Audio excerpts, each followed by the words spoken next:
On an afternoon in November 2007, a corporate jet waited in a hangar at Salt Lake International Airport. Its 4 passengers, scientists and executives from a global pharmaceutical company, were locked in negotiations with 3 men in a nearby building.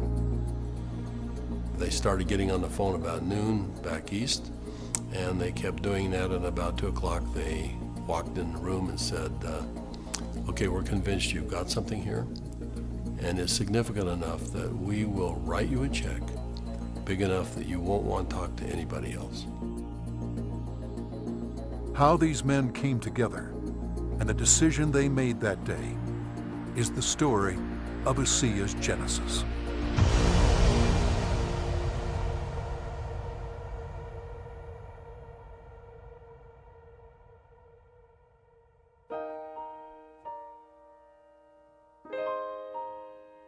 A lot of people have fathers that teach them sports.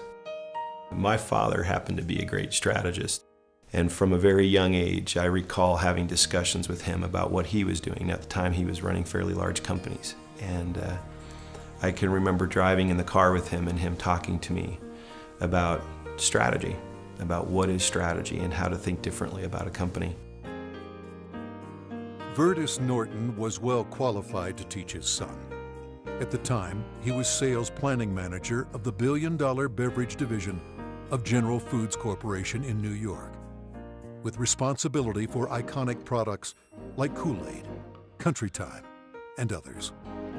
In 1985, he was recruited by Dart & Kraft and eventually became the head of Hobart Corporation US near Cincinnati, Ohio.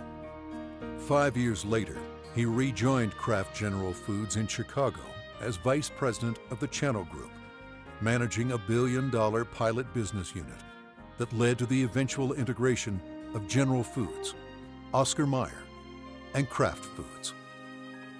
Based on his track record, Vertus was asked to help re-engineer the company to increase efficiency in relation to an industry-wide initiative called Efficient Consumer Response. In the subsequent 3 years, Kraft's ECR, or efficiency rating, moved from 10th to first place. I've known Vertus for over 25 years, and it was apparent to me immediately that here was a very special man. A man that had wonderful ethics, great business strategies, enthusiasm. There was no question that this man was going to be a huge success, and he is a success. Vertus retired from Kraft at age 57 and moved to Park City, Utah. We thought he would take retirement seriously. He did not. Shortly after doing some service for our church, he was asked to run a biotech company. He had a lab in Southern California, 5 PhDs reporting to him, a series of master's or graduate students as well, all doing work for him there. And he ran that for 4 years, and we thought he was done. But Vertus Norton was not done. Through his son Tyler, Vertus was introduced to another biotech company and invited to become a member of their board. I recall coming to the house one afternoon only to find books strewn about his desk, chemistry and biology books, and I said, "Now what in the world are you doing now?" And he proceeded to tell me that he had been invited to sit on the board of this company that had an incredible technology. And I do recall him saying, "But they don't know exactly what they have." And that's an invitation to my dad. He's going to figure it out. He's a puzzler. I was intrigued until they told me it was made from salt water. And I told them, this doesn't sound right, and you're going to have to convince me it's real. They said, well, we can do that. And they said, we have a lot of research, and we'll give you some of the best research. You can look at it. And after running a lab and having my association with these people for 4 years, I knew what to look for. And I went through the science, and it was good, defensible science. Then they gave me a list of people to call, and I was calling Harvard, UCLA, University of Washington, University of Indiana, major labs across the United States, and everyone I talked to raved about the product, the way the company was intending for it to be used, and also they raved about the fact that you could drink this product and get a benefit from it. At the time, the product could only be produced in limited quantities through small devices. Highly unstable, it had to be used within minutes of production. But seeing the strength of the product, Virtus agreed to join the board of directors. As soon as I did that, they said, we're going to give you one of these devices to put in your house. We'd like you to become familiar with it. I started drinking the product that was made in this device, and my thinking cleared up. I had more energy. I felt better than I had for years. And now, keep in mind, I was in my 60s at that time. And I thought, holy cow, what is this? So I went to the first board meeting and found out that they were flat out of money. They were $1 million in debt. We said, let's see if we can help them find money. We tried for about 90 days, could not. Eventually, the company folded, and they actually merged it with another company, an energy company. And when that happened, that company started selling off assets. And so we started down the road together, and over the course of a year, we discovered what the product was and why it worked. We developed what's called the mechanism of action. They discovered the product was based on redox biochemistry, a new field of science that emerged near the beginning of the 21st century. Redox signaling is a function central to all forms of life. Redox signaling molecules are created within every cell of the body and are vital to the immune system and to cellular repair and replace mechanisms. As one gets older, the body's ability to make these molecules decreases, a function of aging. The product provided a replenishing source of the exact redox signaling molecules the body creates, and in the same balance, enhancing cellular health.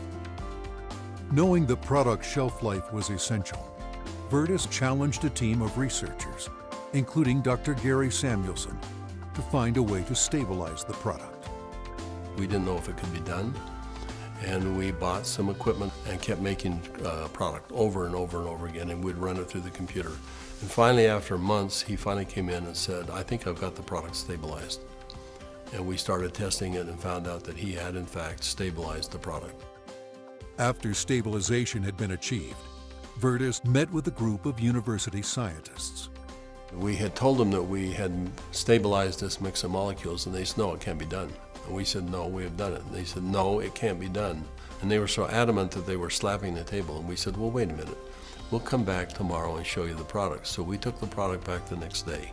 Said, this is stabilized redox signaling molecules, both positive and negative molecules in the same bottle, stabilized. And they said, how in the world did you do this? So one of the big breakthroughs is the fact that we can stabilize molecules that you're not supposed to be able to do that. The molecules in ASEA are supposed to be fleeting. They should all return to salt and water in just a matter of minutes, and they don't.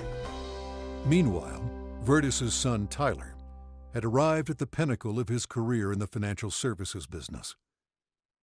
His father took occasion to explain to him the technology he had acquired. He said to me, this is the product. He reminded me it was made from salt and water, and I was very concerned. At church the following Sunday, I was discussing some of the challenges of some of the members of our congregation. And I had a neighbor friend that we discussed the majority of that meeting, who, despite seeing a number of professionals and trying to solve a challenge that he had a significant issue, they were just not able to really help and find a solution for him. And it was then that this product popped into my mind. I wondered and asked, despite my doubts, could this help? Could this make a difference for him? I called Dad, and he said, of course it will help. Now, I didn't have that conviction at the time. He did, and he was willing to get some of that product. We got that product to my neighbor, and from that point forward, I felt confident that I had done my part. And given that I was still doubtful and even fearful, I kind of washed my hands from it. I think it was 3 months later when I received a phone call from the leader of our church, and he said, "Are you sitting down?" And I said, "Don't start a call like that. What's wrong?" And he said, "This is good news. Are you sitting down?" He proceeded then to tell me that he had just received some very good news, that my neighbor, whom we had given this product to months earlier, had received word that he was in fact improving and had improved a great deal. Of course, the question going through my mind was, well, did he drink this stuff? And that was what my church leader told me. He says, "That's why I'm calling. He drank all of it, and he's confident that it's had a huge effect on his situation. I called my neighbor, and I needed for him to tell me what he had experienced. And he was quiet for a minute, as I recall, and said, "Do you have any idea what I think this has done for me and for my family?"